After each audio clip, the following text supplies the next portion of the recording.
Assalamualaikum warahmatullahi wabarakatuh. Halo semuanya, apa kabar? Semoga kalian baik-baik saja ya. Jangan lupa selalu jaga kesehatan kalian.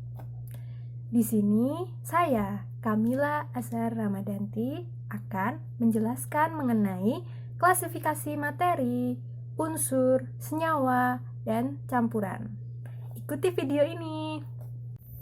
Sebelum kita masuk ke pembahasan materi, coba kita amati lingkungan di sekitar kita.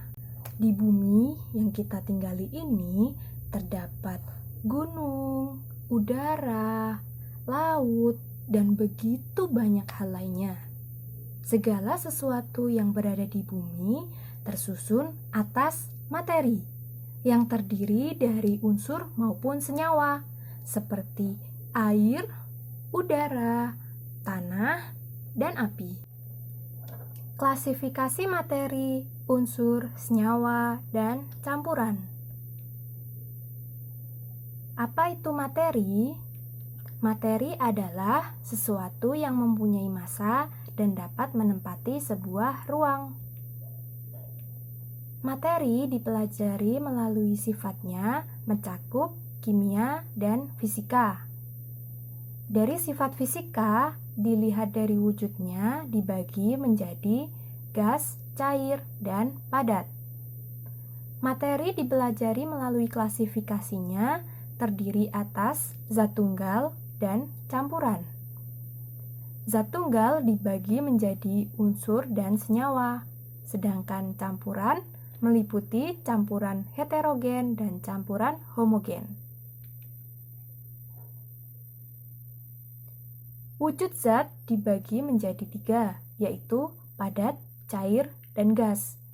Zat padat mempunyai bentuk dan volume tetap, jarak antar partikelnya sangat rapat, dan partikel zat padat tidak dapat bergerak secara bebas. Contohnya, batuan. Zat cair memiliki volume tetap, namun bentuknya berubah-ubah sesuai dengan wadahnya. Jarak antar partikelnya lebih renggang, dan partikel dapat bergerak namun terbatas. Contohnya adalah air. Sedangkan pada zat gas, volume dan bentuknya itu berubah-ubah. Jarak antar partikelnya sangat renggang, dan partikel zat gas dapat bergerak secara bebas. Contohnya adalah asap. Klasifikasi materi dibagi menjadi zat tunggal dan campuran. Zat tunggal itu ada unsur dan senyawa. Nah, di sini kita akan membahas unsur terlebih dahulu. Apa itu unsur? Unsur merupakan zat tunggal yang tidak dapat diubah lagi menjadi zat yang lebih sederhana dengan cara kimia biasa. Bagian terkecil dari unsur adalah atom. Para ahli kimia juga menggunakan simbol atau lambang untuk menunjukkan perbedaan antara unsur kimia yang satu dengan yang lainnya. Misalnya pada unsur silikon diberikan simbol Si sebagai lambangnya. Unsur di alam dibagi menjadi 2, yaitu logam dan non-logam. Unsur logam berwujud padat pada suhu kamar, kecuali raksa.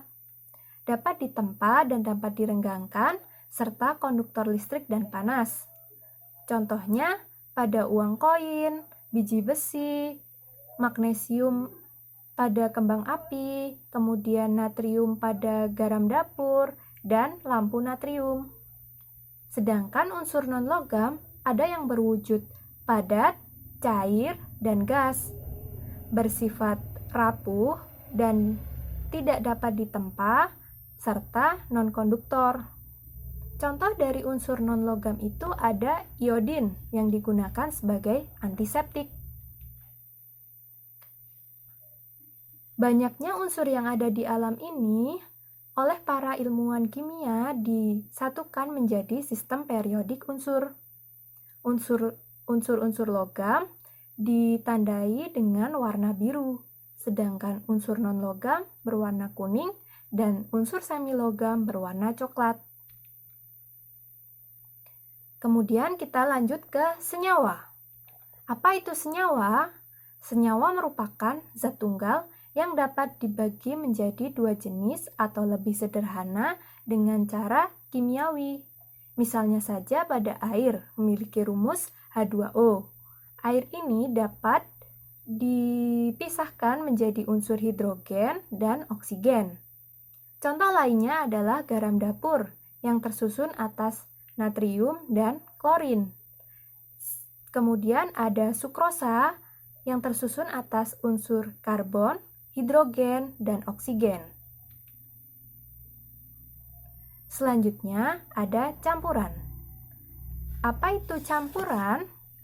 Campuran adalah suatu materi yang terdiri atas dua zat atau lebih dan masih mempunyai sifat yang asalnya.